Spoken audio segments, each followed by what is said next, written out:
नागपूर विधान परिषद निवडणुकीतील अनेक मतदार नॉट रिचेबल झालेत. माझा मतदारांशी संवाद होत नाही असा आरोप काँग्रेसचे उमेदवार अतुल लोंढे यांनी केलाय. तसंच याबाबत निवडणूक आयोगाकडे तक्रार करणार असल्याचंही त्यांनी सांगितलंय.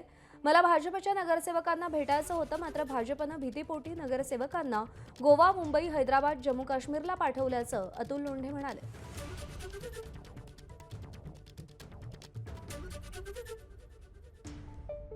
जवळपास 50% जास्त लोकांच्या माझ्या भेटीगाठी झाल्या. अनेकांशी नगरसेवकांच्या. हो, हो. आणि आता ते नगरसेवक मला सापडत नाहीयेत. आज मी निवडणूक आयोगाकडे तक्रार करणार आहे त्याची, की आमचे मतदार कुठे गेले, शोधून द्या आम्हाला. मतदारच दिसत नाहीयेत. भाजपचेच गेलेले आहेत. बाकी कोणत्याही अनेक त्यांच्या अलायन्स पार्टनरमधले नगरसेवक आम्हाला भेटले. कारण मी एक आव्हानात्मक पत्र लिहिलेलं आहे. ते पत्र घेऊन माझे कार्यकर्ते जे आहेत ते घरोघरी जातात त्या मतदारांच्या, नगरसेवकांच्या. तर अनेक लोक जे आहेत तर ते गेलेले आहेत सहलीला. आता बावनकुळेंना असं वाटतं की जनता खूप खुळी आहे, जनतेला काही समजतच नाही, ते बोलतात तेच खरं मानते जनता.